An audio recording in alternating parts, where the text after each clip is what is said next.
प्यारे छात्रों नमस्कार। कक्षा 10 के लिए ये वीडियो है और ये वीडियो ऑब्जेक्टिव प्रश्नों का है, बहुविकल्पीय प्रश्नों का है। अब तक हमने जो कुछ भी पढ़ाया है उसके बहुविकल्पीय प्रश्नों को हम यहाँ पर रिवाइज कर रहे हैं और इसमें ठोस अंक प्राप्त किए जा सकते हैं। पूरे पूरे नंबर इसमें आप ला सकते हैं बोर्ड परीक्षा में। तो पहला सवाल, शासन की वह व्यवस्था जिसमें सरकार दो या अधिक स्तरों वाली होती है।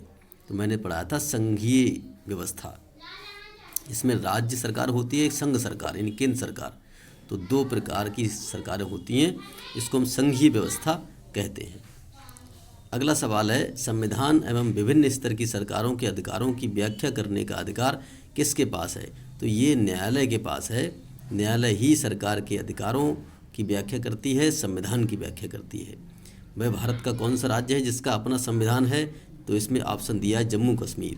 तो लेकिन अब ये मामला उल्टा हो गया है, क्योंकि अब जम्मू कश्मीर राज्य है ही नहीं, अब उसे केंद्र शासित प्रदेश बना दिया गया है और दो हिस्सों में बांट दिया गया है, लद्दाख और जम्मू कश्मीर। अब उसमें धारा 370 हटा दी गई है, धारा 35A हटा दी गई है। अब उसका कोई अपना संविधान नहीं है। अगला सवाल, वास्तविक विकेंद्रीकरण की दिशा एक बड़ा कदम किस वर्ष उठाया गया। तो ये 1992 में वास्तविक विकेंद्रीकरण के लिए एक कदम उठाया गया। नगर निगम का अध्यक्ष कौन होता है। ये मेयर होता है, जो भी मेयर कहलाता है ये। और नगर पालिका का अध्यक्ष कहलाता है नगर पालिका अध्यक्ष, और ये मेयर कहलाता है। नेक्स्ट,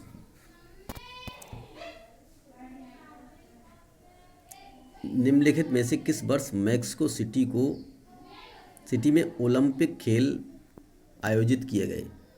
तो ये सन 1968 में मैक्सिको सिटी में ओलंपिक खेल आयोजित किए गए।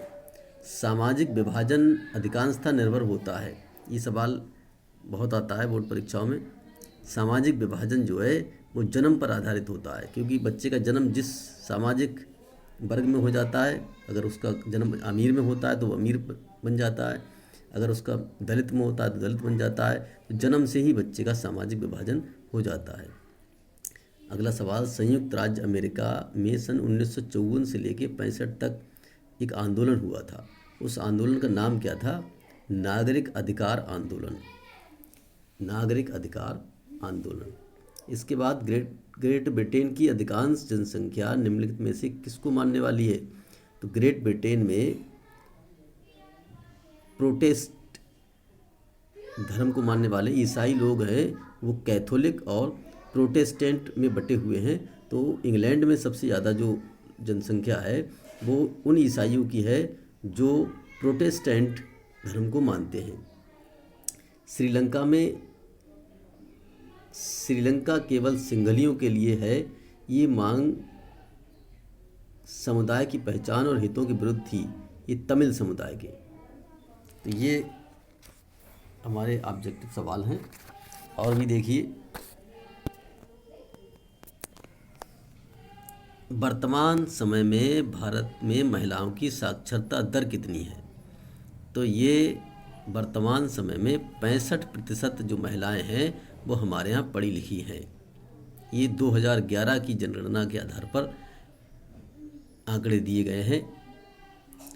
भारत के संविधान के किस अनुच्छेद में छुआछूत का अंत कर दिया गया है। तो ये अनुच्छेद हमारा जो 17 है, 17 के अंतर्गत भारत में छुआछूत या अस्पृश्यता का अंत कर दिया गया है। अगला सवाल, महिलाओं के अधिकारों को सुरक्षित रखने के उद्देश्य से महिला आयोग की स्थापना कब की गई। तो भारत में महिला आयोग की स्थापना की गई सन 1992 में। तो महिला आयोग भारत की महिलाओं के अधिकारों की रक्षा करने के लिए स्थापित किया गया था।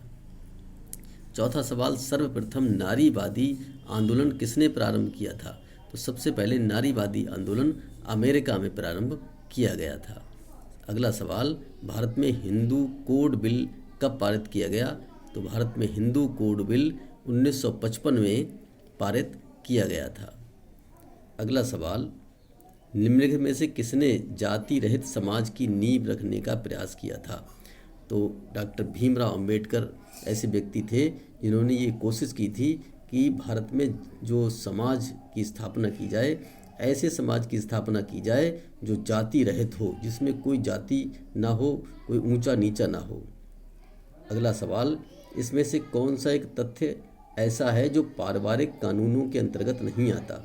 विवाह से संबंधित मामले पारिवारिक मामले होते हैं, तलाक से संबंधित मामले भी पारिवारिक होते हैं, बच्चा गोद लेने के मामले भी पारिवारिक होते हैं, लेकिन चोरी डकैती के जो रॉबरी के मामले हैं वो पारिवारिक नहीं होते हैं।